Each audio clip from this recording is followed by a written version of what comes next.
वार्ता आपने बुलाई है, क्या पूरा क्या उद्देश्य है? प्रेस वार्ता हो रही है, पूरा मामला तो आपके संज्ञान में आ ही गया है। जीएसटी की जो दरें थी उसमें बड़ी राहत जो है केंद्र की सरकार ने देश की जनता को दिया है। उसी परिप्रेक्ष्य में ये प्रेस वार्ता का आयोजन किया गया है। जो बड़े स्लैब थे उनको खत्म करके 5 का और 18 का स्लैब रह गया है। इससे बहुत बड़ा राहत जो है देश की जनता को निश्चित रूप से होगी और बहुत सब चीजों पर रेट घटेंगे, बाजारीकरण बढ़ेगा, बाजार में पैसा घूमेगा, निश्चित रूप से देश को बड़ा लाभ इसका होगा। सब तरफ देख लीजिए सर, किस पर्पज से ये जीएसटी लागू किया गया था? क्या उस पर सरकार नहीं, जीएसटी लागू करने के तो उद्देश्य अलग है ना। देखो, बहुत सारे कर जो है देश में पहले बहुत सारे कर लागू होते थे, 10 से ज्यादा कर थे, और एक देश हो एक कर हो, उस उद्देश्य के साथ में जीएसटी लागू की गई थी कि एक देश में एक ही कर होना चाहिए। तो उस परिप्रेक्ष्य में जीएसटी को लागू किया। तो सर वो लगातार कांग्रेस जो है वो जीएसटी डबल से टैक्स के अगर मारती है, और अब कह रहा है कांग्रेस के कि 8 साल लगातार टैक्स वसूला गया, लेकिन जब परिणाम अच्छे नहीं आए तो टैक्स वापस गए। भाई देखो, जब कांग्रेस सरकार थी 1,75,000 करोड़ घोटाले भी उन्हीं की सरकार में हुए।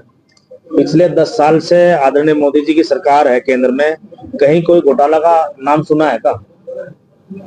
अब सरकार खजाना उन लोगों ने बिल्कुल खाली कर रखा था।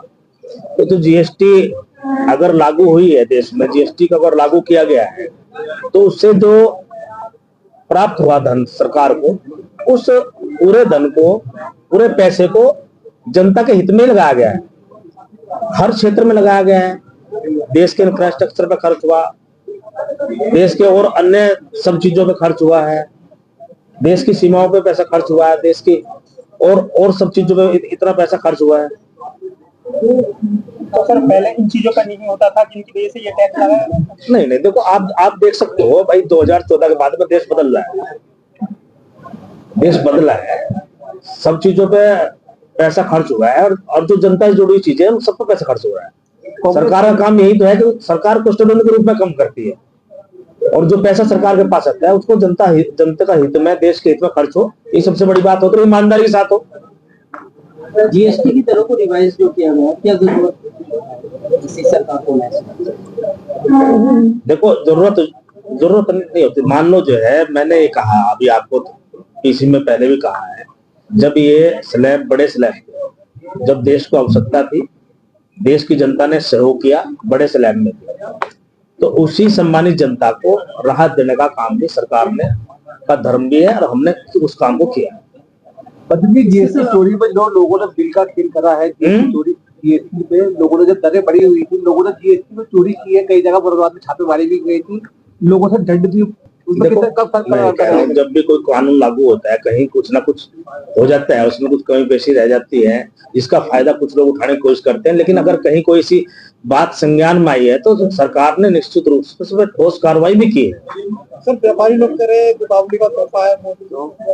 हाँ, दीपावली का तोहफा है निश्चित रूप से, इसलिए जो है ये कल जो है नवरात्रों के पहले दिन से लागू हुआ है। सर, बड़ा तोहफा है। सर, जीएसटी कम होने से रेटों में फर्क पड़ा है। जैसे पार्ले है वो पहले 5 रुपए का मिलता है, 5 रुपए 45 पैसे का मिलता है, तो किस तरीके से इसे करेंगे? क्योंकि 45 पैसे तो चलते नहीं, तो क्या सरकार इसके? अरे वो दुकानदार कर लेगा, आप चिंता मत करो। सवाल हो रहा है, अभी सरकार का आदेश है कि जाति पे राजनीति होनी ही चाहिए। जाति पे तो राजनीति विपक्षी तो करता है। सर, मेटल इंडस्ट्री में जो 18% और 5% का है, कच्चा माल 18% का है, और एक व्यापारी की बिक्री जो है वो 5% की है, तो जो ये 13% का जीएसटी पोर्टल पर चढ़ा रहता है, काफी व्यापारियों की ये शिकायत है कि वो इससे कैसे उभरेंगे? वो पैसा सरकार के पास रहता है, व्यापारी अपने कैपिटल को कैसे बढ़ाए? कि कच्चे माल पे भी मतलब जीएसटी 18 से कम करना चाहिए ना, परसेंटेज जो है उसमें।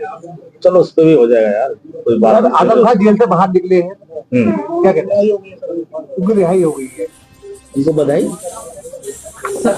इलेक्शन पर इसका असर पड़ेगा आजम खान की रिहाई का? वो बाहर मुझे तो लगता नहीं कुछ पड़ेगा, क्योंकि 2017 के चुनाव में तो बाहर ही थे। आने वाले चुनाव नहीं, 17 के चुनाव में तो बाहर ही थे ना, सुना, तब तो कोई फर्क नहीं पड़ा, तो अभी भी फर्क पड़ा। जेल से रिहाई हुई है इसके बाद तो जेल में रिहाई होने के बाद में कुछ फर्क पड़ जाता है का? सर मुझे लगता है कि कुछ फर्क बसपा में शामिल होने की अटकलें चल रही है, सोशल मीडिया पे काफी एक्टिव वायरल हो रही है, क्या क्या अब इस विषय में तो देखो आजम खान से बेहतर तो कोई बता नहीं सकता। आजम खान साहब बता सकते हैं वो कहाँ जाएंगे, वो सपा में रहेंगे, कहाँ जाएंगे या अपने घर रहेंगे।